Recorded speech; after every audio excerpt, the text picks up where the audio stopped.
Marco Reus. Daniel Malen! Wonderful!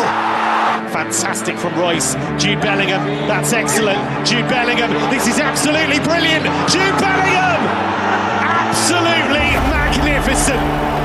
Reina, brilliant from the American. Just like that. Best of clearances. Oh, what a volley. Mats Hummels. Grant in for Haaland! Like he's never been away! The man in front of goal who is simply deadly. Hey, welcome to the BVB podcast. My name's Jake, coming off a great road win in Berlin. Oh, maybe that will be the title. I always have to try to think of a clever title. Mm-hmm. That was a good one, just right off the bat. My name's Jake. I think I said that. Carver's with me. How you doing, man? I'm doing well, Jake. I'm doing well. I have a range of emotions running through me regarding this team, but that's nothing new. How about you? We're either so sad and depressed or just like ecstatic. Yeah. And I was not prepared to be happy after. I was not prepared to be happy on Sunday. Me neither. When we talked about it in the last episode that we were hoping for a win, but I didn't really expect it. And we turned up and we played fantastic. So good. So coming off our 3-0 win against Union Berlin. So we're going to get into that game. Of course, we're back in Europe this week, demoted to Thursdays. We're playing in the Europa League against Rangers. And we have a really cool preview with Anton from the official Glasgow, Borussia, Dortmund fan club, who's going to be joining us for a preview of that. We got Gladbach on the way. And who knows what else we're going to talk about, but that's a loaded episode. It's going to be good. I mean, I feel like it's going to be good. Last time, I feel like we also had a good episode despite the sadness. Ended up being good. So maybe we're all happy and it's going to be a terrible episode. I don't know. We'll find out. But so we'll get right into it with the Berlin game and seeing the lineup. I don't know how you were feeling, Carver, but I was not feeling too thrilled about the lineup. I think beforehand we got the news that Meunier and Wolf were out. Mm-hmm. Holland was still out, even though he was like, "Oh, I'll be back soon." And we're like, "Okay, cool, man. Where are you at?" Yeah. Gio was out, he wasn't even on part of the team at all, which was out. And I guess I heard later he got sick. Do you know? Yeah, he had an illness. Okay. Yeah. Come on, man. And then I think seeing all those outs, and we're like, "Oh man, who's gonna play right back? Like, what's gonna happen?" So I was a little concerned, and then seeing the lineup, I was still concerned. It was one of those things where I saw the list of names beforehand, because they always put out just a list and you don't exactly know where everyone's going to be. And I'm like, what formation are we playing? So my thoughts, and then seeing everyone on Twitter and everything was not slight. It was a lot of worry about what was going to happen with this lineup and how we're going to play. How are you feeling? This was an interesting lineup, to say the least. Obviously, you mentioned already Akanji at right back. I was wondering myself when the list first came out, like, whoa, did Rosa listen to the podcast? Maybe he's going to try out a 3 at the back. We did. Shout out to we did have some listens in Dortmund, so maybe it was Rosa. I doubt it. Maybe that was Rosa himself. Who knows? Seeing it at Akanji right back raised some eyebrows for sure, but I was obviously excited to see, which shape we're going to go with lining up defensively. But also, you had Witsel starting. I think the last time he started was in the cup game against St. Pauli, and he got ripped to shreds. So that was interesting to see as well. And then also Brandt looked like he was going to be on the wing. So it looked like a little bit more of a defensive lineup going into this overall, which made me just feel interested. I didn't know how we were going to perform defensively coming off last week. So yeah, very interesting seeing the lineup. Like I said, when I saw it, I just saw the names. I was like, what kind of weird? I didn't know. I thought maybe it was a back three with Kanji, Hummels, and Zagadou, which is, we've talked about that multiple times. Mm-hmm. And maybe we'll get in this later, but I almost feel like this, like how we played in this game, almost solidified. It's like, play a back three. Yeah. Let's do it. Witsel coming back. I thought it was interesting. I don't remember if it was, I think it was after the game, I saw a quote from Witsel saying how he owned up to, I'd been dropped. I wasn't playing that well. And so I've been putting in a lot of work the last couple of days to get back into the team. And rightly so, because he I think surprised a lot of people. He played a great game. A lot of people stepped up. Zagadou stepped up, had a great game. All the mistakes he made last time, really turned it around. And it's I was ready to never see him again. And I think a lot of people were too. That's harsh. Well, I mean, I don't know. With all this trade talk, there's been so many transfer rumors already, and I've said it before, I hate transfer rumors because we're 15 days out of the transfer window, and now everyone's talking about transfer. Anyways, with that said, I think a lot of people were ready to get rid of Zagadou, and he really stepped it up this game. Overall looked great. It was interesting seeing there's a lot of movement as far as Bellingham Bellingham started a little as a forward, like a forward winger. Brandt also went up. Royce dropped back, and then we had Witsel and Dahoud in the middle. But also you saw a lot of rotation between the front line and midfielders. They all just kind of like were moving around everywhere. So that wasn't necessarily like, oh, Bellingham's staying up top. But so that was interesting to see. But I mean, I think it worked. Obviously it worked because we played great. And watching this game, it felt like we were playing against a team at the bottom of the table. Yeah. But it's like that. We've seen how we played against teams at the bottom of the table, but it looked like Berlin just couldn't really get anything going. Yeah, at least for the first half. Going back, seeing Witsel in there, obviously you're looking a little bit more of a defensive structure. It looked like Rosa actually put some serious thought into going into this game and had an actual game plan of, okay, we need to work on some of our defensive issues and at least address as much as we can. So that's what I was thinking going into the lineup of, we're going to look a little bit more defensive. But yeah, it looked like we could shut down Berlin pretty much the majority of that first half, which was nice to see. Can't really say the same going into the second half, but overall this game was a good reaction from that absolute thrashing from Leverkusen last weekend. Always obviously talked about how embarrassing of a game that was and how there needed to be a real response from this team going into this week. And thankfully we were able to see that. But going back to the beginning, when I was saying there's a range of emotions going through me, it's one of the biggest things is just confusion because, week after week, we go from having a performance like against Leverkusen or a handful of other games this season, like Hertha Berlin, a few games in the Champions League where we just get ripped to shreds, whether it be on the counter, from set pieces, which, goes back several years. But we have those kind of embarrassing performances. And then we have performances like these where we go to Union Berlin, which is not a bad side. They're a relatively solid side in Germany who's done great this season. And their only other loss at home was to Bayern. Yeah. And we go there and not only match that, but also get a clean sheet. It just, again, week after week, I'm like, where was this a few days ago? Yeah. Obviously, it's hard to build consistency at that kind of level, but you just have to question this team at time, Yeah.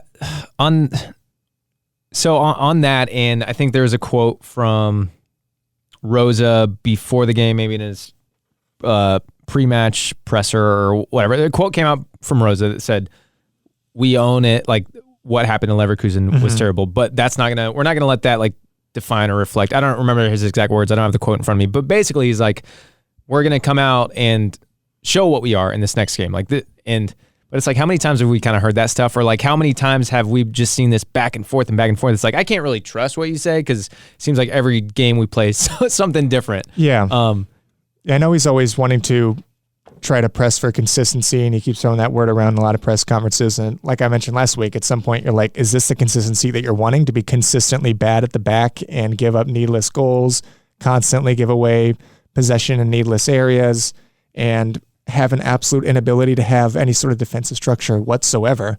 But I also saw he mentioned in the post-game conference or post-match conference that he was, looking to have a lot more stability against the ball. And we had that in a lot of broad phases, which is nice.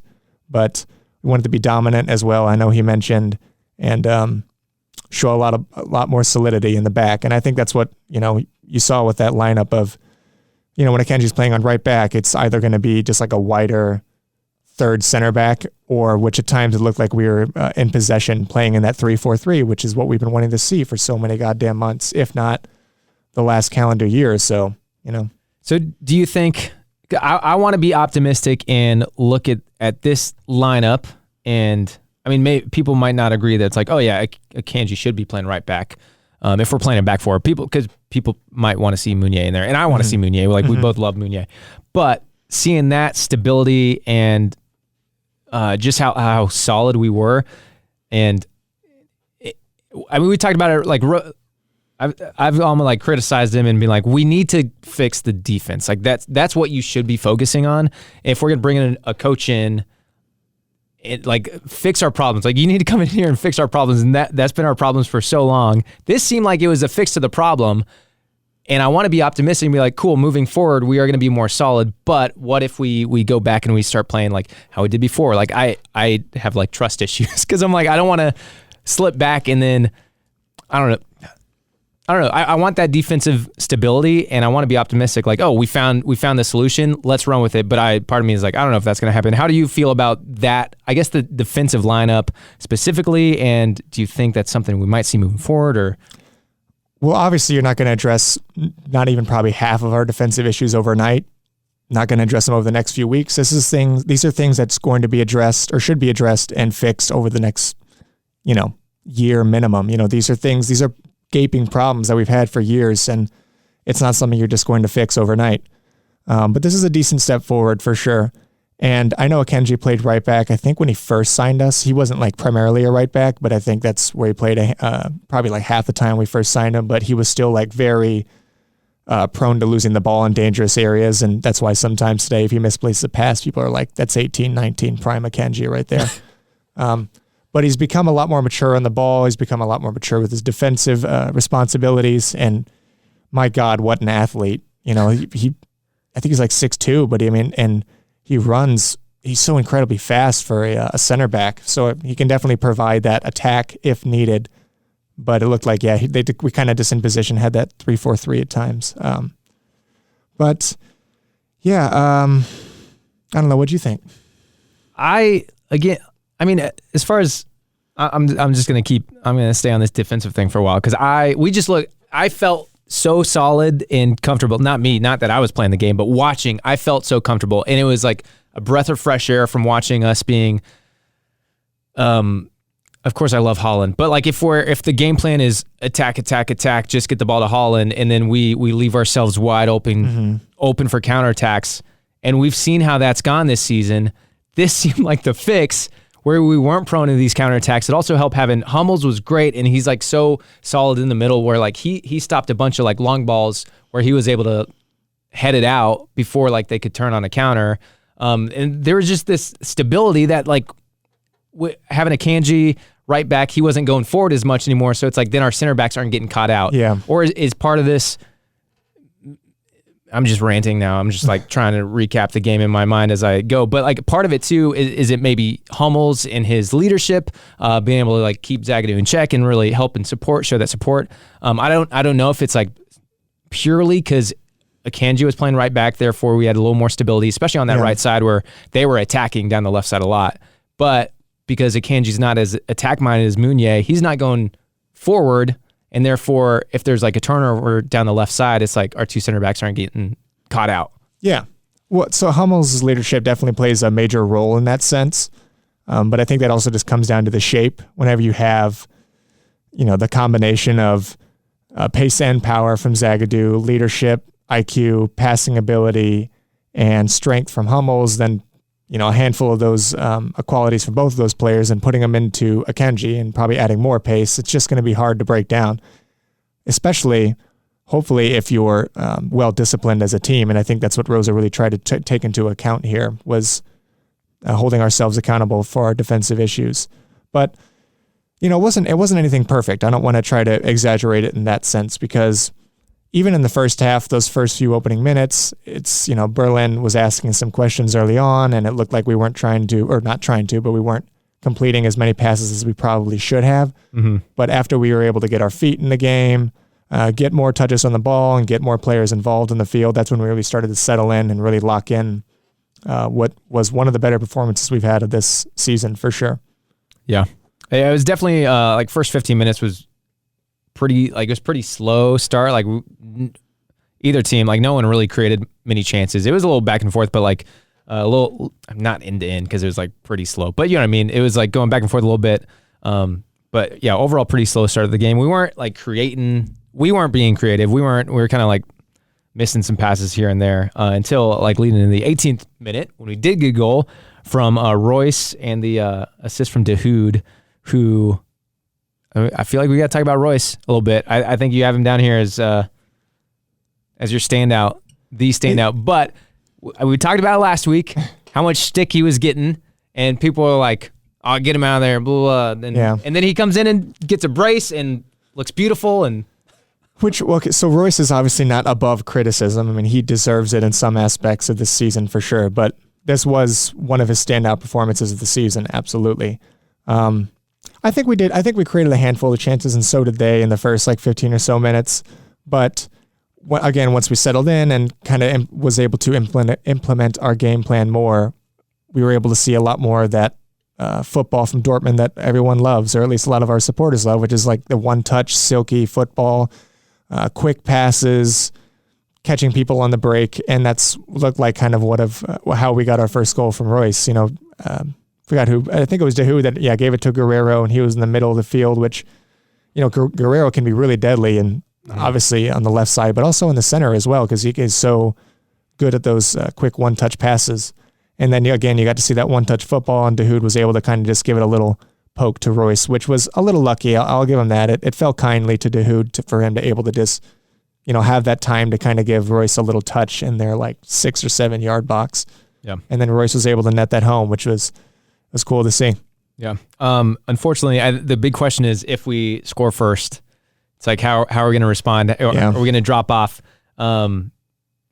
So very quickly after that, 20th minute, they had a really good chance to score, which is of course, it's us dropping off a little bit, and then them just being up for it and not letting a goal get them down too much because they were up for it. But how did you feel? I mean, we did score pretty quickly after that too. But I mean, how'd you feel after the first goal and moving forward? I had those same thoughts for sure. I feel like every or close to every Dortmund supporter gets pretty nervous in recent years whenever we score, because that's when we take our foot off the gas and stop concentrating, and we get punished for that gain in and gain out. But I thought we looked relatively fine overall. I mean, obviously there was some room for improvement, and that's pretty much going to happen in most games, at least for this season. But it's just a matter of minimizing those mistakes, minimizing damage, and staying organized. And thankfully our back three, I think, was able to really do that well. So, which set us up for the second goal in the 25th, which came from the long ball from Zagadou. Mm-hmm. And I've mentioned this a handful of times in the past for our past episodes, but I'm not necessarily saying a long ball from Zagadou is what I want to see from Borussia Dortmund, but I have been saying I want to see Malen utilize his pace a lot more. We've seen it in short bursts, and the dude is lightning quick, obviously, but if we haven't really seen more, I don't know, maybe a handful of times, really just get to see him do a 30, 35 yard sprint. And that's what we got to see from the Zagadou. And look how he was instantly already putting Union Berlin center backs on their heels. Mm-hmm. They were already tracking back on holy shit. And that's going to create chaos. That's going to get them to make or force them to make decisions. And when you have someone coming at you with that sort of pace, usually you're going to be prone to making those mistakes. And Royce is a master at following up those attacks and finding space. So that's an easy way to net a second goal. That was they did go to VAR because there was a kind of, and Malen was bouncing all over the place, taking guys out, which great on a hit. He's got a low, he's small, so he's got a low center of gravity, which helps. But that's something I've always noticed about him too, just his strength to be able to stay on the ball. And he's not, you see so many guys who will just go down to try to get the foul, but he just powers through, which I love, and just the determination to keep going. In his mind, he was going to take it and score, which I love. Until he I love that too. Yeah, until he got taken out, which was it was a really weird collision. I almost felt, watching the replay, it's they could have called the foul on Malen, I think, because they kind of just crashed into each other. I didn't think he looked too reckless personally, but that's just me. But I will say, that is, excuse me, I mentioned before, but that is also something that I think a lot of people didn't know whenever we signed him from PSV, that was going to be one of his bigger qualities is his persistence and tenacity, because I love to see him do that kind of thing too, of just I'm going to go score this thing and take on two of their defenders with a ball that's flying, way above me, because I've got the advantage with my pace. And that's obviously going to create a lot more chances. And it was a great touch that he to bring it down. And then I think there's a defender on him immediately. It was just a great job by him overall. And then it just kind of bounced bobbled out to Royce, who was flying down. And I mean, great on him to get around to the keeper and put it in too. And that's Royce in a nutshell for you, man. His composure in an opposition's box is almost unmatched at times. It almost feels certain. I mean, actually, I don't want to say that. Like, it feels certain that he can put those away, but also at other times he can have like a really easy shot and he'll completely bottle it. But most of the times, whenever he's in those situations, he's really calm and collected. Yeah. They did have. So Berlin had they had a pretty decent chance. It was like 35th minute. But it was a great save by Kobel. And then we had, that was, if I'm not wrong, was that the same play where Brandt got taken down? I think it was. He came out, great save. That was a great save from Kobel. Side note. It's so we didn't really talk about the clean sheet. We mentioned it briefly, but how good is it to get a clean sheet? Like, it feels like a dream. It doesn't feel real. So I said 1 clean sheet in 21 games last week, so I guess now 2 in 22. When it was later in the second half, but when they did get they got a goal, which was called back from thankfully because of foul, but I was just like, because we looked great and solid, and so I was like, yes, we can get the clean sheet today. So this is going to be the day. We're going to do it. Yeah. And then the goal goes in, I was like, no, like I just wanted that clean sheet so bad it like spoils it. Even if we win, I was like, it's still going to spoil it. But luckily it got called back. But yeah, that great save by Kobel, bounced out. I'm sure you've seen the replay. And Brandt is like gets the ball outside 18 and he's almost gone. I think it was his first touch that he used with his right to kind of go on the outside, and that completely put off the Union Berlin defender, who's now escaping my mind. But it was funny to see live because he started like originally trying to like get in front of Brandt, couldn't do that. So he wrapped his arms around him, couldn't do that because he was slipping. So he just like grabbed his pants and like twisted his arms so he couldn't like lose the grip and just like held on. I know that's not like, it's not super violent or malicious, but part of me just feels like that's so cheap, dude. It's one of those orange cards. I want it to be more than a yellow. Yeah, that it makes me mad because he just should have been gone. Mm-hmm. But I can't say probably one of us should have done the same if we were in that exact same situation. You have to stop those attacks because whenever Brandt has that kind of momentum going and he's got the confidence after he goes by someone like that, you're looking at a really dangerous attack. Yeah. I mean, that was kind of it for first half. Yeah, for the first half. Yeah, clean sheet. I put, so in my first half, my halftime notes, I just put clean sheet with like 5 exclamation points. Because question mark? I've said it so many times. I'm just like so used to us giving up the first goal. So for us to be two up and no goal conceded yet, I was feeling great. Yeah, first half, I thought we looked solid. Said it before. Felt really comfortable with Hummels holding it down in the middle, being able to like head those balls back out. Yeah, so first half felt pretty good. Yeah, that's going into the second half. Immediately, Berlin was just probably like the first half. They started asking questions those first 10 minutes or so. This time I was feeling a little bit more nervous. Yep. Now they're reaching the point where like, well, we have nothing to lose. We're down by 3. They also look like they switched up their formation a bit. I think it was like a 4-3-1-2 or something like that, if I'm not wrong, which kind of shut down some of our spaces at times in possession. But yeah, when you have a team like that has nothing to lose and they want to obviously fight back at home, you're going to grow pressure throughout the second half, and that's exactly what happened. Just constant pressure building for probably a good 25 minutes of the second half. Mm-hmm. Yeah. And then we did get our goal in I forgot to mention, there was a Bellingham. I felt like in the 60th minute, I felt like Bellingham should have scored. He kind of like, I don't remember the play off the top of my head. I don't have the replay in front of me, but I remember thinking like, oh man, he should have had that. I think he like stole it and was kind of breaking away in the box. I know what you're talking about. Yeah, then, It was the mistake by the keeper. Yeah. Sure. Oh yeah. And I think in the moment it looked like, oh man, he should have had that. And I think watching the replay, it's like, okay, it was a little more difficult, but still, it's like in those moments when a defense loses the ball like that, they're going to throw their entire body and soul at that ball to try to get it back because you're obviously one-on-one with the keeper. Yeah, but we did get our third goal in the 71st minute. Which 71st? Bellingham set that one up as well. Yeah. Man, that dude is so technically brilliant.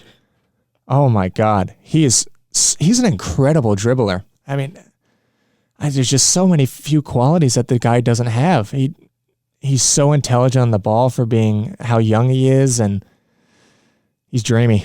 I could go on for days about his qualities, man. But yeah, it was a great setup by him. He was like right on the on Union Berlin's touch line. And, obviously in that situation, pretty much the only option you have is to cut back to the middle. And he had like just enough of the technical elegance to take one more step towards the touchline and then dink it into Guerrero, which, that half second seems like a short amount of time. That's just enough time to open up a whole bunch of space in their 6-yard box. Yeah, and that run from Guerrero crashing in was like fantastic. The goal wasn't anything pretty. It was a little dink, and it was like the complete opposite of the goal we saw from him in the first in our first game, which was just a rip. Like, rocket. Oh god, it was so beautiful. And this was just the dinkiest little dink, but so good on him because he got the ball from Bellingham. Yeah, and then he passed it down to where I don't know who did he pass it down to. I forget actually now that I'm thinking about it. But he passed it from outside 18, and then oh my gosh, this is such a bad podcast right now because I don't remember anything. So it was Guerrero originally, and he chipped the ball over to Bellingham when Bellingham was making that run towards the left-hand side. Okay, and he saved it off the touchline, right? Yes, yeah, okay, yeah. And that's what I was saying. Whenever he took that one extra touch, and then he centered it into Malen, and then it dinked around to Rafa, guys, I apologize for being really bad at talking, if you haven't figured this out by now. But yeah, it was that ball from Guerrero outside 18, which they took it down. But then on the replay, when you see the camera angle from behind the goal, Rafa, after he passes that, he just sprints. It's like a good 20 or 25-yard sprint that he made there, yeah. Yeah, and then he's got that killer instinct, which is great to have for a left back. Yeah, a modern left back. Bobbles out to him, dinks it in. Beautiful. Not as beautiful, but beautiful. Now at that point, I'm obviously a little, not completely less concerned, but a little less concerned about us actually pulling the win as much as just okay, now we're going to mentally switch off and lose the clean sheet. And lo and behold, a few minutes later, that's when they got that header.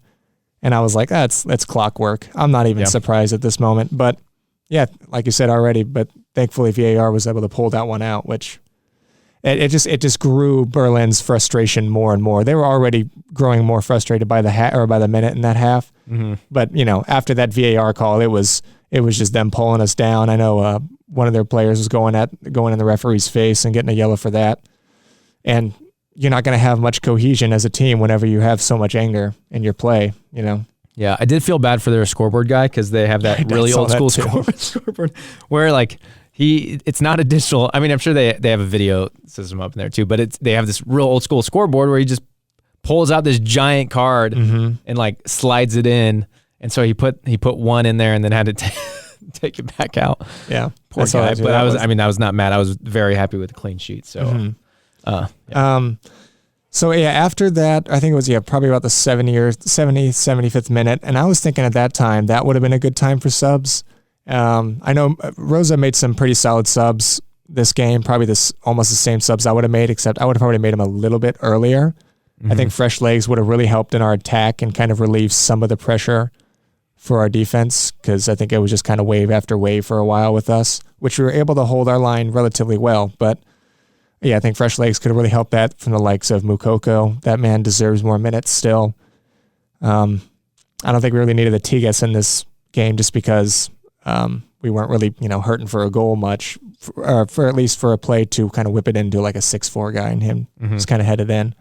So I think fresh legs would have helped a little bit more and maybe calmed the tensions down a bit. But we had decent game management those last 15 or so minutes. Yeah. Nothing perfect or any means, nothing really great either, but we were able to hold our own, Yeah, and I mean that's something we talked about before as far as managing the game and seeing it out. Which it was just pretty calm and collected throughout the rest of the game. Mm-hmm. So talking about I guess Tigres coming on and offensive, I did put down here I want to talk about our attacking structure, which we talked about. It was a little different with Royce dropping back, Brandt and Bellingham going up, which we saw a lot of rotation in the game where they're kind of switching back and forth a lot. Did you notice anything different with that? Kind of different with those guys switched around? Did anything stick out to you, or with who? With Bellingham? Bellingham up top, or on a wing, and Brandt up top, and Royce dropping back a little bit? Yeah, I don't know. I think that they would just kind of interchange game by game. It's not uncommon for Bellingham to make those kind of attacking runs. He's very much, an attacking midfielder at times because he's leading our attack with the engine that he has, but he's also someone that's going to be tracking on the way back. And same goes for Royce. I know he's obviously more an attacking-minded player, but it's not uncommon for him to come back and bail us out by playing center back. So that stuff wasn't standing out to me too much. It's just, again, like I mentioned before, kind of switching the shape throughout the game when we were in possession of going to more of like a 3-4-3. I'm hoping now that Rosa has seen that he can, now that he's got a little bit of a feel for it and saw that it works, he can hopefully implement that a little bit more, because I think a back three would be a great option. I mean, take your pick of being able to see those three center backs perform at that level with Hummels in the middle. You have, both of our fullbacks are not classic fullbacks. They're wing backs, pretty much at best. So they're going to be a lot more free to do what they want on the wings. And So if we don't see a back three, I'm going back to the defense thing, because this is, I think it's just such a big talking point, I think, because how we played the game and how it worked for us. Who would you rather see right back? Meunier. Do you want Meunier to come back on, or do you want to like have this solidity of Akanji at right back? Ooh. So we're still running like a 4-back, and you're saying Akanji at right back? If Rose is stubborn about it. But also, I almost see him just going back to like Akanji and Hummels. Yeah, I was going to say, I would personally take Akanji and Hummels if I am playing a 4-back here. Akanji and Hummels and Meunier on the right, because, I don't know, it looks like Zagadou's still finding his feet. He had a great game this game, don't get me wrong, but I think he still needs to work on things when it comes to just having like a sole partner in your center back role. Yeah. I definitely want Meunier in the lineup. Mm-hmm. But I'm just, like I said, I'm worried. I'm concerned. I want to be optimistic, but I don't know what's going to happen. I feel like I don't know what Rose is going to do, and I don't know what our best lineup is or our best formation, or if he knows what it is. Yeah. And that's why I'm just like, I don't know. Yeah, it just depends on the opponent. I couldn't really tell you. Like I said, I just hope for the best that he can really take some serious thought into looking at a back three here. Yeah. So, overall, looking at some like game stats, 59% possession, good. But I guess what I'm getting with like attacking structure, defensive structure, Akanji versus Meunier, like we only had 10 shots and like 6 on target, which isn't awful, but I feel like this how we played this game, we're a lot less creative. We didn't create as many chances, and obviously we don't have Meunier running down the right. You okay? Do we want to wait? Yeah, you win. Okay. Sorry. Oh yeah, there's no light out there. Yeah. Oh, no touch. Oh, sorry. You're totally fine. Bye. Have a good one. That should stay in. We're just interrupted by the cleaning lady. Yeah. What were we talking about? Okay, so 10 shots on target, or 10 shots, 6 on target. We're obviously creating a lot less chances, but the trade-off was like really solid defensively. Yeah, I don't think we were too bad with creating chances. Obviously, we didn't even have our best attacker on the field, so that's going to look different whenever he comes back in the likes of Holland. But going forward, like I said already, I would like to see Mullen utilize his pace a little bit more. I think we could look into a little bit more of those kind of over-the-top through balls. Doesn't have to be anything, not like we're throwing the kitchen sink at the team in minute 1, but, Mullen can outpace the majority of the people in Europe, and I think we should really try to utilize that. I got one more thing to throw at you. Sure. Because this came up last time. You told Rosa that he's not Pep, and but did we kind of play a false 9 in this game? I don't think we did. I felt like Mullen was dropping back quite a bit. I guess I didn't really see that too much personally. It was like your line from last week was like just running through my mind during this game. Every time I saw Mullen like drop all the way back, I'm like, is Carver going to be mad about that? Yeah. I wanted to wait a little bit more. I wasn't going to try to, bring the hammer down on Rosa, but I did think some of his ideas and philosophy should be under question from a game like Leverkusen. We've been humiliated a handful of times this season, and it looked like he wasn't really taking the initiative to try to address any of those issues.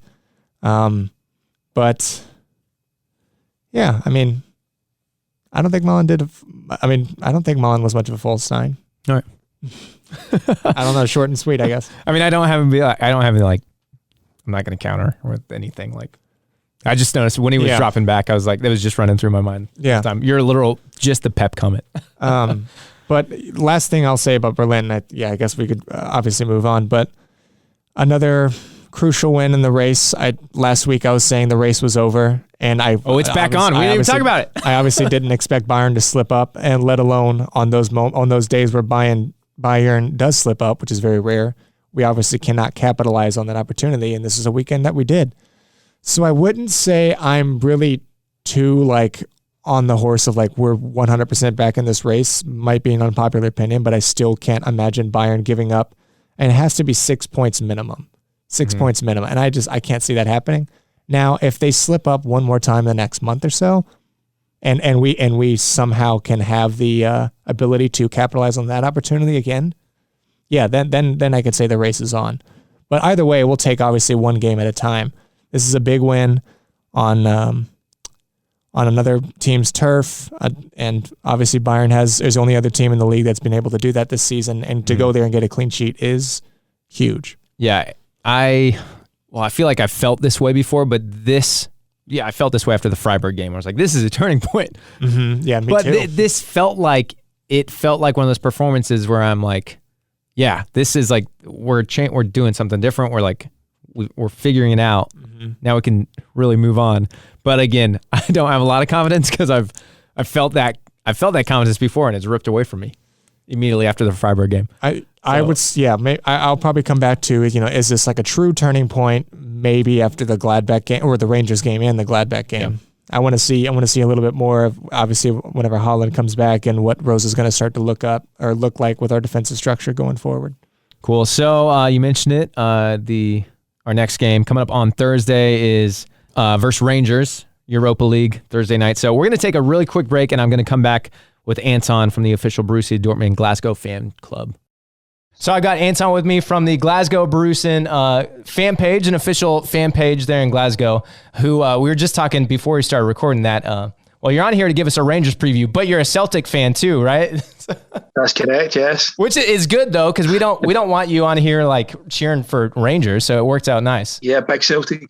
That's about in the Dortmund, Celtic Dortmund in 1992-93 season. So that's what got me my love for Dortmund started against when they played Celtic. That's awesome. I can assure you that will not be the case. So we're also talking about it's nice to actually get together and talk and connect and meet you officially. We've been talking on Twitter over the last few days, but it's good to meet up and talk after a win. So what are your the overall thoughts about the game on Sunday, and how'd you feel about the win and the lineup and everything? Yeah, well, I'm a bit surprised to come away with a 3-0 victory against Union, because obviously their home record's been excellent, and only Bayern have beat them in something like 26 or so games. Yeah. So I was actually predicting a draw. Usually, especially after Bayern had lost at Bochum, I thought, well, Dortmund are just going to throw this away again. So people keep asking me, is the title race on? And I'm like, you tell me. I don't know. Yeah. But really pleased with the victory. To get the 2 goals kind of with Royce, quick fire 2 goals was kind of settled down a bit. But I think Union never give in. They kept on trying, but I don't think they threatened enough. And I think Kobo had a kind of pretty decent game as well to keep his a well-deserved clean sheet. Yeah, he looked great. I was just super happy to get a clean sheet. I just expect us to give up a goal early, and I'm usually not worried because, especially when Haaland's playing, I'm like, well, we're going to get a goal back at least, hopefully. But it's like I hate that feeling knowing that we can give up a goal. So that was so good to get the 3 points. But now we're back in Europe, although we're demoted to Thursday nights in the Europa League, and that's where we have Rangers coming up. So I thought, since we connected on Twitter, you're from Glasgow, I thought, you'd be the perfect person to give us a little Rangers rundown, because I don't know much about them. It's harder for me to watch them and keep up with them in the States. I know that they were doing very well. I think they're still doing pretty well in the Scottish Premiership, and I know Steven Gerrard was their coach, but he's not anymore. So if you can give us a little rundown with the game coming up and what you expect. Yeah, well, I expect Dortmund's frailties getting caught out, as I've been listening to you guys against the Leverkusen podcast you've done, and getting caught in a counter attack. I definitely see that Rangers would maybe target that because they've got fast players like Kent on the wing, Sakala, if he plays. There's a few Rangers players that kind of quick fire up front, can definitely catch. Even the fullbacks as well, like Tavernier, the right fullback, will kind of push on as well. So, I mean, it could work both ways as well. Dortmund are good on the counter, so I think that's where it'll go. But they were playing kind of not too well a couple of weeks ago. They were dropping points. They dropped points at Aberdeen and a late equaliser against Ross County. And then they played Celtic at Celtic Park. And Celtic, if you want to go German terms, Celtic were gegenpressing like immensely, so much energy. 3-0 at half time. Could have been 6-0 at half time. Celtic ran out of steam. And Celtic went back to the top of the league. Since then, Rangers have bounced back well. They won against the two Edinburgh teams. They beat Hibs recently 2-0 and Hearts 5-0 as well. And they won in the Cup at the weekend. So, I mean, they're starting to pick up some good form. So it will definitely be an interesting tie for us. Do you have any a score prediction or anything? Yeah, I just done a Rangers podcast just shortly there, and I said I think Rangers may score just because Dortmund love giving goals away. Yep. So I see 3-1 Dortmund, but I think we should definitely be able to overcome Rangers. But it'll be they've had a good run in Europe over the last few years, taking some big names, whether drawn with Benfica or beating kind of bigger teams as well. So they're no clowns in Europe, and they'll definitely thrive against Dortmund. And I'm not sure if you're aware in America how the Glasgow fans are on European nights, but Celtic Park especially and Ibrox as well, like it'll be absolutely bouncing next Thursday. Are you going to be able to go to that second leg? Yeah, we applied for tickets, so I managed to get 10 tickets. So I'm nervously waiting on them coming through the post. I'm like, please, just come in time. But I've got an interesting story as well. That I've got a few kind of friends that I played football with. I recently broke my leg, so no. I'm kind of done. 7-a-side football, I broke my leg, so I've been going about that for a while. But Rangers season ticket holders, one of them messaged me on Sunday saying he has a ticket beside him, which being a Celtic fan to go on the Rangers end, and again, I'm not sure if you know the rivalry, but it's like one of the fiercest rivalries in world football, and I really do not want to go on the Rangers end, so I'm hoping I'll do it to see Dortmund, but I'm just wanting the tickets to drop through the post and I can just relax. Yeah. Hopefully those come through. Because, I mean, that'd be interesting sitting down there, especially like in your Dortmund gear and everything. That wouldn't fly probably. I won't. I'll have to know wear colours because they will not like that. Yeah. Yeah. But some Rangers fans like Dortmund, but it's not the done thing, and you can't do it in Scotland. You can't wear opposition colours, unlike in Germany and the home end. Yeah. Well, good luck with those tickets. Yeah, I appreciate you coming on and giving us a little rundown preview. We might need to talk after the game too, or before the second leg. Real quick though, if you want to just plug and like shout out you and the fan club and like how people can find you, get in contact, and meet up and stuff. Yeah, it's just obviously on Twitter at Glasgow Borussia and Glasgow Borussia at gmail.com as well. Membership's free. I don't really kind of I'm self-employed.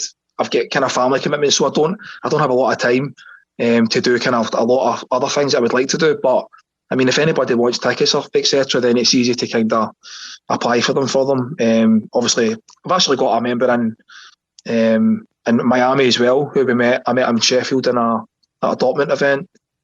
We played against Dortmund legends for a UK fan team. Nice. And this mad guy from Miami had flown over just for 2 days to Sheffield, and he played in the game as well. So that's awesome. I'm in contact with him as well. So he's hoping to come over for a game in Germany, but I can apply for tickets and it's free. As I said, anybody wants to join, feel free. Awesome. Cool. Well, yeah, thanks again. I really appreciate it. Yeah, we'll have to talk again soon. Yeah, no worries. Cool. Thanks. Cheers. So awesome having Anton on, giving us a little preview for Rangers. And we'll make sure we can link everything if you are in Glasgow listening and you want to get involved in the official Borussia Dortmund Glasgow fan club. You can check him out. I'll link everything about him in our description. So yeah, Rangers Thursday. I almost said Thursday night. It is Thursday night technically over in Dortmund, but Thursday morning for us, 11:45 a.m. Central Time kickoff. Mm-hmm. But Carver, how are you feeling about Rangers? Are you? What are your thoughts? This is coming from someone who doesn't know much of anything about Rangers, to be honest. But I feel decent. I think this won't be a comfortable win by any means or anything like that. But I think we could pull out a win at home,